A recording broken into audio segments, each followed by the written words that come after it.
নমস্কার, আমি রিঙ্কু। আমার এই রিঙ্কু তুলি ব্লগার চ্যানেলে সবাইকে ওয়েলকাম। কেমন আছো তোমরা? আশা করছি নিশ্চয়ই ভালো আছো, আর আমিও বেশ ভালো আছি। হ্যাঁ, আজকে ভালো আছি। দুদিন আগেও খুব একটা ভালো ছিলাম না। তোমাদেরকে সাথে নিয়ে আজকের ব্লগটা এখান থেকে শুরু করছি। অর্থাৎ আমি তোমাদের সাথে শেয়ার করতে এসেছি রবি থেকে আপ টু বুধবার পর্যন্ত আমার লাইফে কি কি ঘটলো। যদিও কমিউনিটি পোস্টে দিয়েছিলাম, তোমরা অনেকেই অনেকটা জানো, তবুও সেটা পুরোটাই শেয়ার করব। আর কিভাবে হলো, কিভাবে কাটালাম এই 3 দিন, সেটা তোমাদের সাথে শেয়ার করার জন্য আজকের এই ভিডিওটা। দেখি যদি ভালো লেগে থাকে একটা লাইক কমেন্ট করে দিয়ে যেও। আর তুমি যদি আমার চ্যানেলে নতুন বন্ধু হয়ে থাকো তাহলে আমার চ্যানেলটাকে সাবস্ক্রাইবও করতে পারো। আর অলরেডি যারা করে আছো তাদেরকে অসংখ্য ধন্যবাদ। আর তোমাদের ভালোবাসা পেয়েছি বলেই আজকে কিন্তু আমার হাজব্যান্ডকে নিয়ে আমি তোমাদের সামনে আবার এই ভিডিও বানানোর সাহসটা পেয়েছি। না হলে হয়তো আমি একদম ইউটিউব বন্ধই করে দিতাম, এরকমই ইচ্ছে চলে এসেছিল। যাই হোক, তোমরা সাথে থেকো, তাহলে অনেকটা এগোতে পারবো। চলো, আর সময় নষ্ট করবো না, দেখতে থাকো। দিনটা ছিল 7ই জুলাই।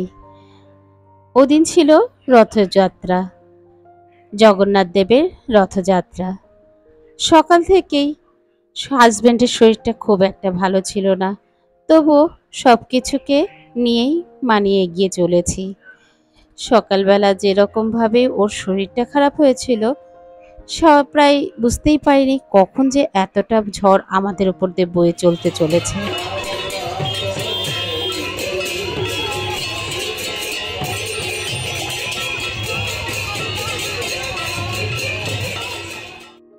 শনিবার দিন সবই ঠিকঠাক ছিল। হঠাৎ করে রবিবার সকালবেলা হাজব্যান্ডের বুকে ব্যথা। বুঝতেই পারিনি, খুব ঘাম দিচ্ছিল আর বুকে ব্যথা হচ্ছে। অবশেষে 7টা থেকে 7:10-15 মধ্যে সকালবেলায় ডাক্তারের এক বাড়িতে চেম্বারে চলে গেলাম। সেখানে ইমার্জেন্সি বেসিসে ওনাকে দেখানো হলো। ডক্টরবাবু সমস্ত কিছু চেক আপ করে অক্সিমিটার দিয়ে দেখলেন যে ওর অক্সিজেনের লেভেলটা কিছুটা কমে গেছে। যাই হোক, সেই সন্দেহে বসে উনি ওকে ইকো এবং ইসিজি করাতে বললেন, যেটা সেদিন করাবো বলে ঠিকও করেছিলাম। তারপরে বাড়িতে আসার পরে ওর শরীরটা আবার খারাপ হতে শুরু করে।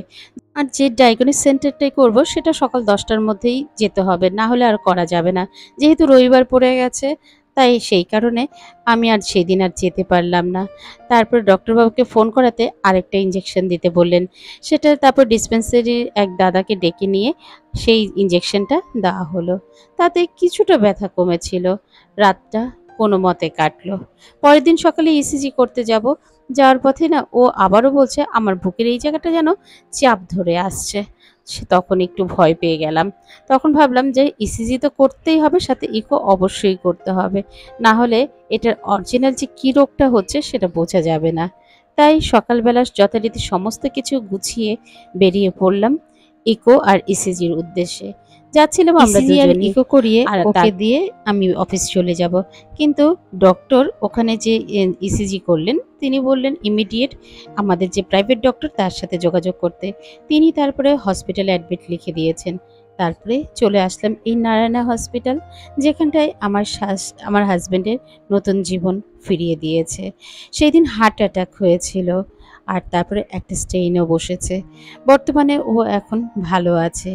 সেই সময় পাশে পেয়েছিলাম ননদ, দেওর, নন্দাই এবং খুড়তুতো দেওর এবং আরও অনেক বন্ধুবান্ধবদের।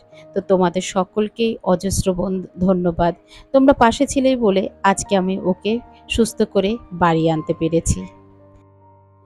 আইসিইউ থেকে তারপর জেনারেল বেডে শিফট করলো বুধবার দিন। আর সেদিনই ওকে বাড়ি নিয়ে আসা হবে। তাই আজকে একটু ভালো লাগছে শুনতে পেয়ে, একটু আনন্দ হয়ে আমি আজকে মোবাইলটা খুলে বসলাম। আজকে ডেইলি ব্লগটা চলো শেয়ার করি। এই রবিবার থেকে আপ টু বুধবার পর্যন্ত আমার উপরে যেন একটা বিশাল ঝড় বয়ে গেল। জানি না নিজেকে কি করে সামলেছি। তোমাদের ভালোবাসা পেয়েছি বলেই হয়তো সামলেছি। অনেক বন্ধু-বান্ধব, আত্মীয়স্বজন অনেকবার ফোন করে সমস্ত কিছু জেনেছো। তোমরা পাশে ছিলেও যেন আমরা আরও শক্তি ফিরে পেয়েছি।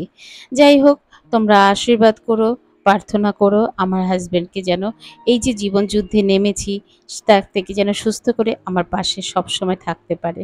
এটাই তোমাদের কাছে আমার প্রার্থনা।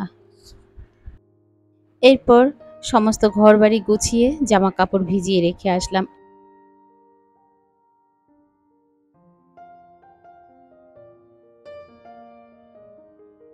রান্না বসিয়ে দিয়েছি।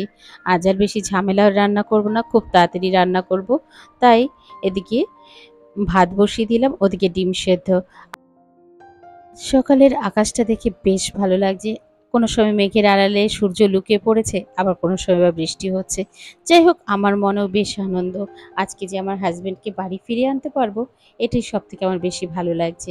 চলো চটজলদি রান্না সেরে 10টার মধ্যে বেরোতে হবে। বেশি কিছু রান্না করবো না, হালকা করেই করব, কারণ রাত্রে ফিরে এসেও খাবে।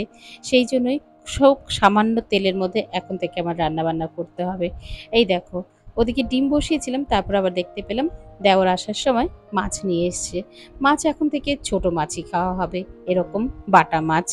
কিছু করার নেই, যেহেতু ও এখন হার্টের পেশেন্ট হয়ে গেছে। তাছাড়াও আমার দেওরেও একটু হার্টের প্রবলেম আছে। তো সেই কারণে সবাই মিলেই এখন থেকে এই জীবনযাপনই পালন করা হবে, অর্থাৎ কম তেলে সুস্থকর রান্না বান্না। যাই হোক, এই দেখো ভেন্ডিটা রান্না করছি, তাও সামান্য তেল দিয়ে জলের ছিটা দিয়ে রান্না করব। এইভাবে করে আমি প্রতিদিন এখন রান্না করছি।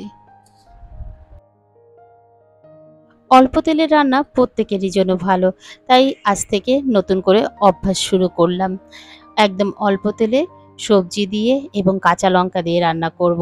কোনো গুঁড়ো মশলা ব্যবহার করব না, শুধুমাত্র হলুদ গুঁড়ো ছাড়া। আর এইভাবে করেই আমি রেগুলার এখন থেকে রান্না করছি। হয়তো ওর জন্য অন্যরকম রান্না করে আমাদেরগুলো মশলা দেওয়া যেতে পারে। কিন্তু ওই যে ও যে খাবে না, তাই সেই খাবারটা কি আমাদের খেতে ভালো লাগবে? আসলে আমার হাসব্যান্ড খেতে খুব ভালোবাসে এবং খাওয়াতেও খুব ভালোবাসে। সেই ক্ষেত্রে ও খেতে পারবে না আর আমরা একা একা খাবো, সেটা যেন ঠিক ভালো লাগলো না। যাই হোক, রান্নাবান্না মোটামুটি রেডি। এই যে মুসুরির ডাল সেদ্ধ করে রেখেছি, এদিকে হাসব্যান্ডের জন্য ঝোল আর আলু ভাজা, আর এদিকে একটু ডাল করেছি। এই মোটামুটি রান্না করলাম। গত দুদিন নীলকে ঠিকঠাকভাবে স্কুলে যেতে দেইনি, কারণ শাশুড়ি মা খুব কান্নাকাটি করছিলেন, ভেঙে পড়েছিলেন। তো ওকে শাশুড়ি মায়ের পাশে রেখেই আমি এদিকে হসপিটাল দিয়ে নার্সিংহোম দিয়ে দৌড়াদৌড়ি করেছি। যাই হোক, আজ স্কুলে যাবে, তাই ওর জন্য টিফিনে রেডি করছি রুটি আর আলু ভেন্ডি ভাজা। এই দিয়ে ওকে টিফিনে দেব। সমস্ত কিছু গুছিয়ে এবং ওর ড্রেস থেকে শুরু করে সমস্ত কিছু গুছিয়ে দিয়েছি। দিয়ে তারপরে আমি বেরোবো। আর তোমরা তো জানোই, আমার ছেলের সেই সাইকেলটা যে হারিয়ে গেল, সেটাকে আর পেলাম না। আসলে কিছু একটা হারিয়ে গেলে সহজে পাওয়া খুব মুশকিল, খুব ভাগ্যবানরাই সেটা পেয়ে থাকে। যাই হোক, এবার বেরিয়ে পড়বো রেডি হয়ে আমার হাজবেন্ডকে দেখার জন্য এবং সুস্থভাবে বাড়িতে ফেরত আনার জন্য বেরিয়ে পড়লাম। ঢোকার পথেই গণেশের ঠাকুরের মূর্তিটা রয়েছে, তাই বাবা গণেশকে নমস্কার করে ভেতরে ঢুকে পড়লাম। চলো, আজকে কিন্তু আমার হাজবেন্ডকে তোমাদেরকে দেখাবো। এই দেখো আমার হাজবেন্ড। হসপিটালের দিক দিয়ে বলবো খুব ভালো, খুব পরিষ্কার পরিচ্ছন্ন, পরিষেবাও খুব ভালো। সবাই মিলে বেশ যত্ন করে তাকে সুস্থ করে তুলেছে। বিভিন্নভাবে কথাবার্তার মাধ্যমে সেখানে সময়টা কেটে যাচ্ছিল। তারপরে অফিসিয়াল কিছু কাজকর্ম আছে, সেগুলো সমস্ত করে তারপরে ওকে নিয়ে যাওয়ার পালা। অপেক্ষায় যেন আর কাটছে না। দেখো, এখন প্রায় 3:30 বাজে। ওকে নিয়ে বাড়ি ফিরবো কখন জানি না। তো অপেক্ষায় রয়েছি কখন আমাদের ডাক আসবে। তার মাঝখানে কত রকম ভালো মন্দ সমস্ত কিছু চোখের সামনে পড়ছে। হসপিটাল মানেই তাই। যাই হোক, অবশেষে খুব খিদে পেয়ে গেছে। খিদে পাওয়াতে চলে গেলাম একটু ডিম টোস্ট খেতে। তো ডিম টোস্টটা খেয়ে তারপর আবার ওয়েট করব। এইসব কিছু খাবার খেলেও একটুটা সময় কাটবে, যদিও জানি এগুলো খাওয়াটা ঠিকঠাক নয়, কিন্তু কিছু করার নেই। খিদে তো পেয়ে গেছে, খেতে তো হবেই, বাইরে রয়েছি। আর তারপরে অবশেষে ওর ছুটি হলো এবং তারপর সবার আশীর্বাদ নিয়ে ওকে নিয়ে বাড়ি ফিরলাম। আজকের মতন ব্লগটা এখানেই শেষ করছি। পরবর্তী ব্লগ নিয়ে আবারও তোমাদের সাথে চলে আসব কিছুদিনের মধ্যেই।